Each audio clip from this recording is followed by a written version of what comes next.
지금 제가 예로 드는 이 스토리는 신학도들 사이에 회자되는 얘기이기 때문에 사실 승과는 특별한 관계가 없습니다. 그래서 편안한 마음으로 이 이야기를 들으시면 되겠습니다. 어느 날 로마 교황청에서 난해한 교리를 확정하고자 교리 확정 모임을 갖길 원했습니다. 그래서 그 분야에 권위가 있는 신부님들을 바티칸으로 소집했습니다. 처음에 신부님들만 모여서 이 교리 확정 모임을 가지려 했는데 그래도 신학 교수도 한 사람 정도 같이 하면 좋겠다 하는 생각이 들어서 신학 교수도 한 사람 부르기로 했습니다. 대체적으로 신부님들은 신학 교수에 대해서 복잡한 말만 하는 사람, 자기도 신학에 대해서 잘 모르면서 신학을 듣는 사람들, 그 사람들이 못한다고 탓하는 사람, 그래서 별로 유쾌하게 생각하지 않는 그런 경향이 있었습니다. 그래서 신부님들이 어쨌든 한 사람은 불러야 되겠는데 해서 그 당시 가장 유명했던 칼 라너를 불렀습니다. 그래서 신부님들과 칼 라너가 함께 모여서 교리를 확정하려고 머리를 맞대어 보았는데 이 난해한 교리들이 확정하기가 쉽지 않은 거예요. 고민이 생겼어요. 그래서 그들이 고민하다가 하나님께 기도하자.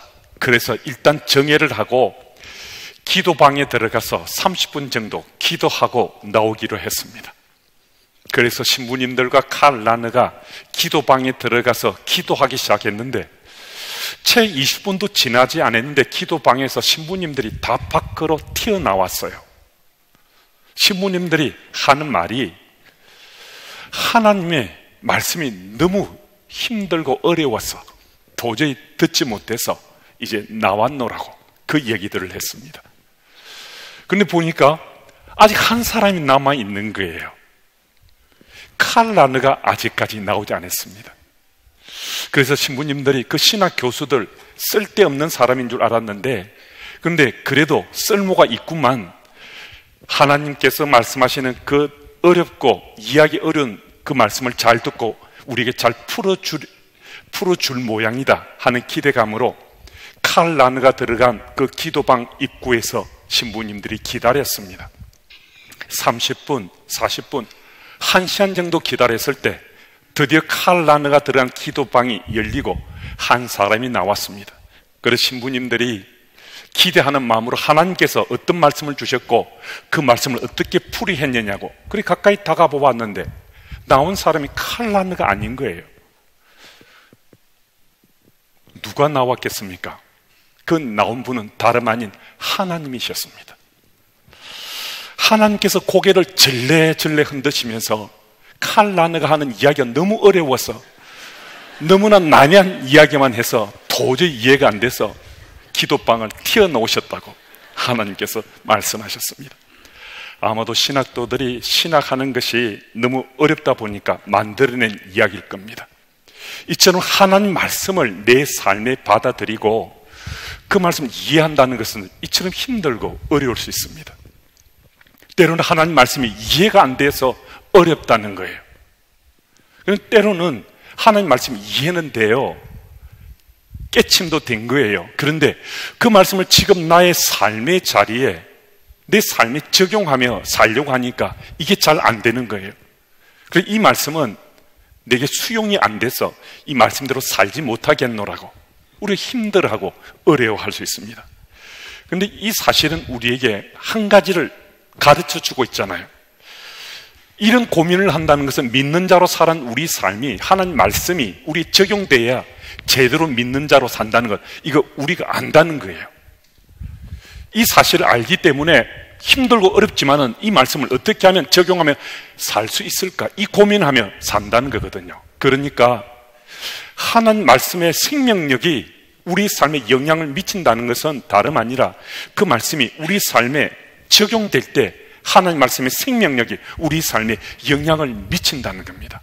그러니까 하나님 말씀을 우리가 적용하지 않고 지식으로만 간직하게 되면 그 말씀은 그냥 공허한 것으로 헛된 것으로 그칠 수 있다는 겁니다. 그렇다면 어떻게 하면 이 하나님 말씀을 우리 삶에 구체적으로 적용하며 살 수 있겠는가?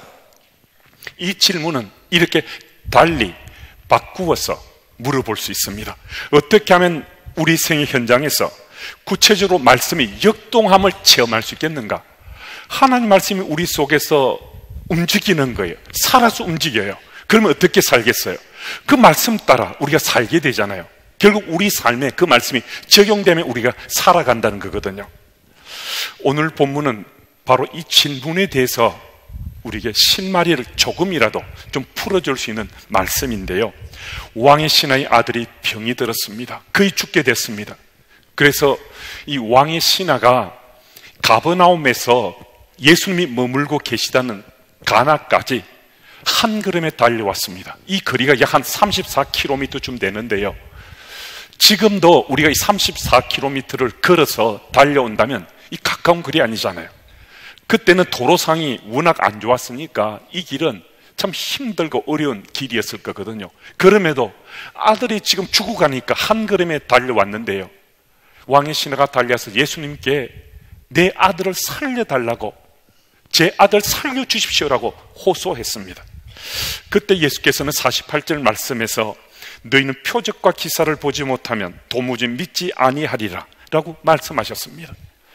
이 구절의 뜻은 사람들이 내가 하나님의 아들이라고 믿고 나를 찾는 것이 아니라 사람들이 표적과 기사만 보고 나를 찾아온다, 이 말씀을 하신 겁니다. 표적과 기사만 믿고 그것만 보고 하나님의 아들이다 라는 그 믿음 없이 찾아왔다면 이들의 믿음은 굉장히 위험한 거잖아요. 그가 누구든 표적과 기사만 일으키면 그 사람을 믿고 따를 거잖아요. 어쩌면 하나님의 아들이라고 믿을 수도 있잖아요. 때때로 매스컴에 오르내리는 2단이나 3단이나 사이비 같은 사람들, 그런 단체들, 그들의 논쟁의 한가운데는 언제나 이 표적과 기사가 있습니다. 표적과 기사라는 이름으로 사람을 현혹시키고 미혹시킵니다. 우리 이성으로는 도저히 이해가 안 되잖아요. 어떻게 그들이 지금 믿고 있는 것, 그들이 옳다는 것, 이거 사실이 아니라는 것, 상식선에서도 우리가 깨침이 되잖아요. 이해가 되는데 그 사람들 그걸 믿어요. 교주가 말하는 것을 진리라 하고 가정도 버리고 직장도 포기하고 그곳을 달려가요. 이해 안 되잖아요.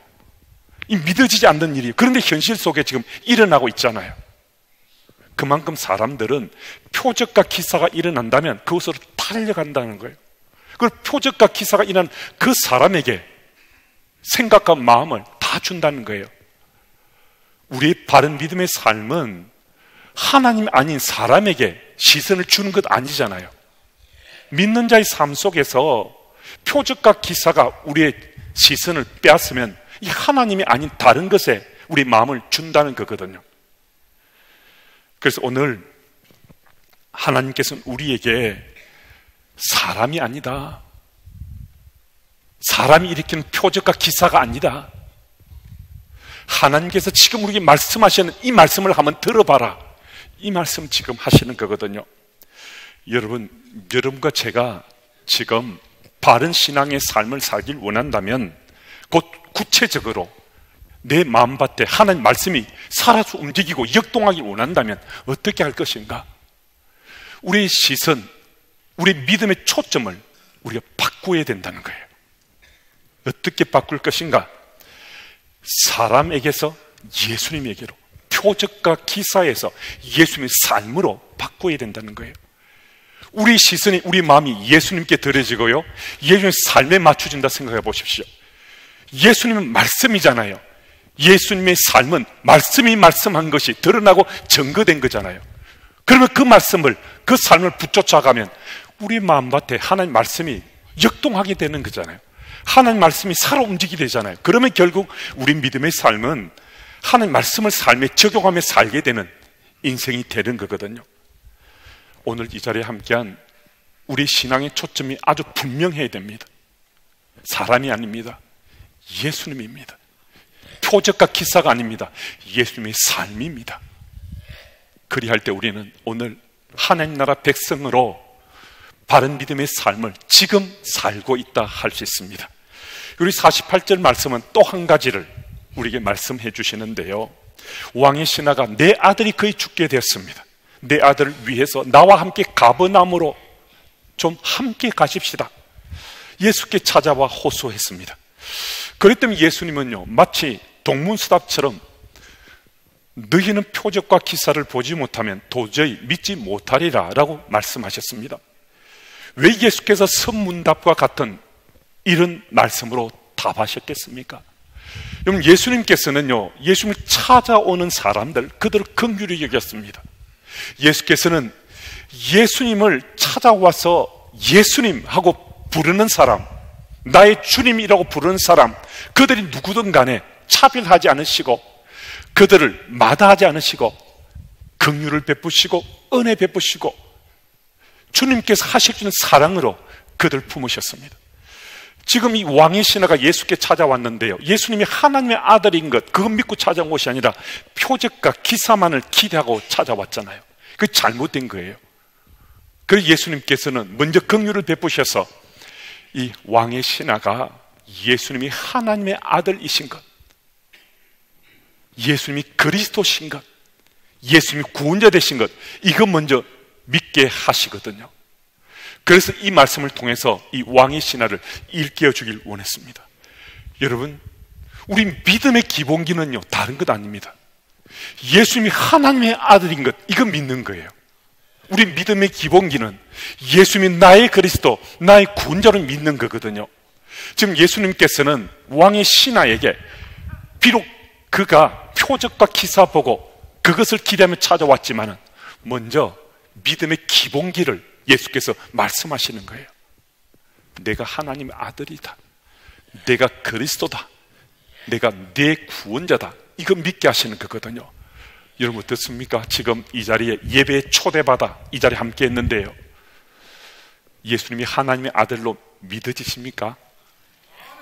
예수님이 나의 그리스도로, 나의 구원자로 믿어지십니까? 참 여러분들도 저도 빼면 안 되겠죠. 저도 참 복이 있습니다. 이 사실이 어떻게 믿어져요? 이게 믿어진다는 게 기적 같은 거잖아요. 이게 바로 우리 믿음의 기본기입니다. 이 믿음이 있어야 그 텃밭에 믿음의 삶을 쌓아가는 거거든요. 믿음의 삶으로 살아가는 거거든요. 49절 말씀을 보면 예수께서 표적과 기사에 대해서 말씀하신 그 뜻을 왕의 신하는 전혀 깨닫지 못했음을 알 수 있습니다. 더 갈급한 심령으로 그는 예수께 말합니다. 주여, 내 아이가 죽기 전에 내려오소서. 그때 예수께서 50절 말씀을 통해 또 말씀합니다.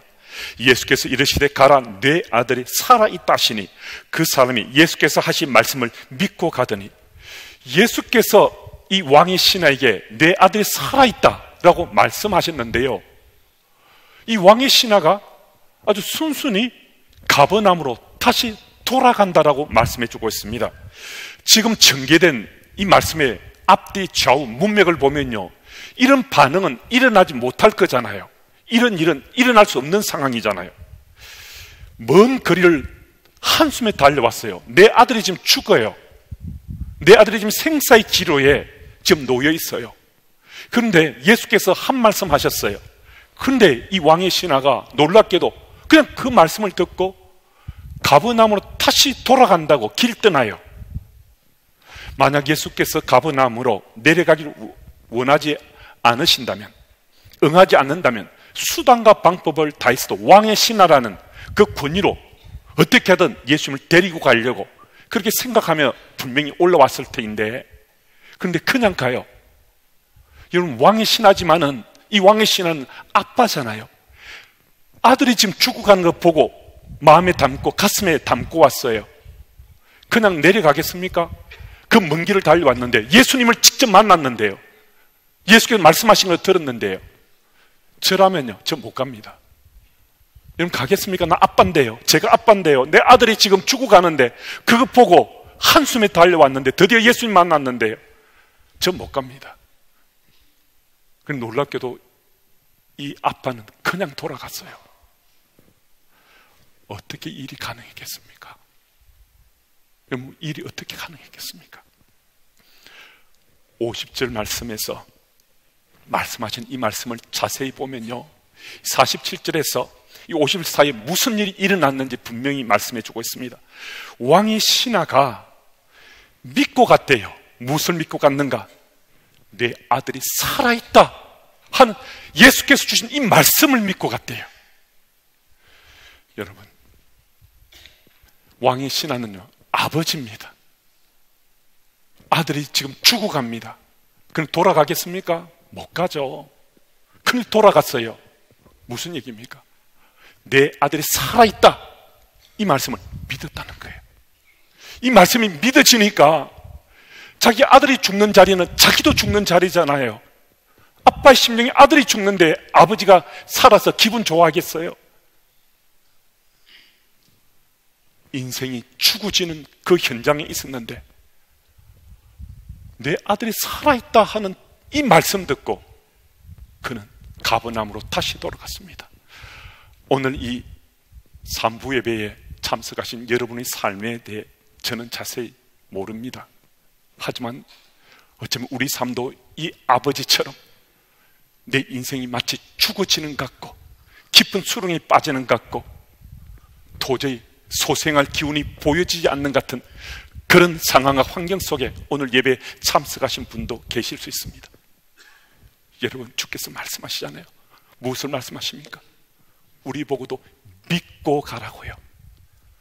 말씀이 믿어지니까 죽을 수밖에 없는 상황에서 살아났어요. 아들이 살아나니까 아빠도 살아났는데 무엇을 믿고요? 예수께 주신 말씀을 믿으니까 죽었다가 살아난 거예요. 죽을 수밖에 없는 상황 속에 그가 살아났어요. 여러분과 제가 지금 죽을 수밖에 없는 상황 속에 처해 있을 때 우리가 살아날 길은 바로 주께서 주신 그 말씀이 믿어지면 딱 한 줄이라 하더라도 그 말씀이 믿어지면 여러분도 저도 살아날 수 있습니다. 하나님께서는 오늘 우리에게 이 말씀을 말씀하시면서 말씀을 믿으면 우리가 살 수 있대요. 말씀을 믿으면 우리가 지금 처한 상황과 환경이 아무리 힘들고 고난의 자리라 하더라도 우리가 힘을 낼 수 있고 용기를 낼 수 있고 소생할 수 있다라고 말씀하시는 겁니다. 말씀이 믿어지면요, 말씀이 내 속에 살아 움직이는 거잖아요. 말씀이 내 속에 있으면요, 그 말씀이 살아 움직이면요, 그 말씀 붙잡고 기도하게 됐습니다. 오늘도 여러분과 제 삶 속에 하나님께 간구하고 호소하는 것은 주께서는 다 응답해 주길 원하시는데요, 오늘도 여러분과 제 삶 속에 하나님 말씀이 움직이는 게 오장육부를 진동시키는 것처럼 하나님 말씀이 움직여져서 오늘도 그 말씀이 믿는 그 믿음이 여러분과 제 이 땅 믿는 자의 삶의 열매가 되었으면 참 좋겠습니다. 여러분, 믿는 자는요, 무엇을 믿는 믿음의 삶인가? 하나님 말씀을 믿는 믿음의 삶입니다. 여러분과 제가 믿는 것은 하나님 말씀을 믿는 믿음의 삶을 사는 겁니다. 51절 말씀을 또 보면요, 왕의 신하가 아들의 병이 이제 나았다라는 그 믿음으로 그가 가버나움으로 내려갑니다. 예수께서 내 아들이 살아있다 하는 그 말씀을 믿었거든요. 그런데 길 가다가 가버나움에서 또 올라오는 종들을 만났습니다. 종이 한 명이 아니에요. 여러 명이 함께 한 걸음에 달려왔습니다. 얼마나 기쁜 소식입니까? 기적이 일어난 거예요. 주인의 아들이 죽을 것 같았는데 살아났어요. 아들이 살아나서 잔치도 열었지 않겠습니까? 이들 종들이 한 걸음에 달려올 만큼 이렇게 기쁜 일이에요. 근데 이런 기쁜 일, 아들이 살아나고 잔치가 열리고 그리고 지금 종들이 한꺼번에 달려오는 이런 놀라운 일은 어떻게 일어났는가? 예수께서 말씀하신 거죠. 그렇지만 그 말씀을 들은 자가 누굽니까? 한 사람이지만은요, 이 왕의 신하, 이 아이의 아버지가 주신 말씀, 그 말씀을 믿음으로 이런 놀라운 일이 일어났습니다. 여러분, 우리도 바로 이런 믿음을 가져야 됩니다. 이런 믿음을 가질 수 있습니다. 나 한 사람이 주께 주신 그 말씀을 믿었는데요, 내가 살고 내 가정도 살고 내 일터도 살고 교회도 살고 내가 속한 공동체가 다 살아날 수 있습니다. 하나님께서 말씀을 통해서 역사하시고 능력을 베풀어 주시기 때문입니다. 여러분, 내 아들이 살아있다, 그 말씀을 믿고 갔습니다. 그 말씀을 믿었을 때 이런 놀라운 기적이 일어났습니다. 오늘 이 자리에 함께한 여러분들이 하나님께 주신 이 말씀을 믿고 가면 여러분의 일상의 삶 가운데도, 여러분의 지금 삶의 자리에도 놀라운 기적 같은 일들이 일어날 수 있습니다. 이건 누가 지금 말씀하십니까? 하나님께서 말씀하시는 거죠. 누가 행하신다고요? 하나님께서 행하시겠다는 겁니다. 하나님께서 말씀 주실 때 이 말씀을 마음에 담는 자, 마음에 품는 자는 참 복이 있습니다. 그리고 50절 말씀을 다시 돌아가 보면요, 예수께서 내 아들이 살아있다라고 말씀하셨는데, 이 살아있다라는 이 단어는 죄라는 헬라를 번역한 것은, 이것은 시제가 생동감 있고 활동하고 지금 현재 이런 놀라운 일이 일어나고 있음을 말씀하는 단어거든요. 그러니까 이 아이가 기력을 회복하고 서서히 조금씩 회복돼서 지금 이 아이가 고침을 받고 남을 입을 것이다. 아버지는 여기까지만 생각했을 수 있습니다. 그런데 예수께서 말씀하시는 내 아들이 살아있다, 그 아이가 기력을 회복하자마자 생동감 있게 뛰어놀고 지금 심파람 나게 지금 가족들 앞에서 해피하게 웃고 있는 그 모든 모습들이 예수께서 말씀한 이 순간에 일어난 거거든요. 여러분, 우리가 주님 앞에 간청했을 때요, 그 일이 꼭 이루어졌으면 기다는 심령을 주님께 아뢰입니다. 근데 주님께서는요, 우리가 주께 주신 말씀을 믿는 그 믿음을 가지고 주님께 아뢰면요, 주님께서 우리가 간구하는 것, 우리가 기대하는 것, 그보다 훨씬 더 넘치는 것으로 우리 삶에 채워주시는 분입니다. 주께서는 한 가지만 우리에게 말씀합니다. 대단한 믿음, 굉장한 믿음의 스토리, 체험, 이것 주님께 원하지 않습니다. 딱 한 줄이라 하더라도 주께 주신 그 말씀을 믿기만 하면 우리 삶 속에도 왕의 신하와 같은 이런 놀라운 기적 같은 일들이 일상 속에 기적이 상식이 되는 믿는 자의 삶을 살 수 있다. 주께서 지금 말씀하시는 겁니다. 여러분, 오늘도 우리 어떤 믿음으로 주님 앞에 서고 싶습니까? 믿음의 삶은요, 말씀을 믿는 믿음의 삶입니다.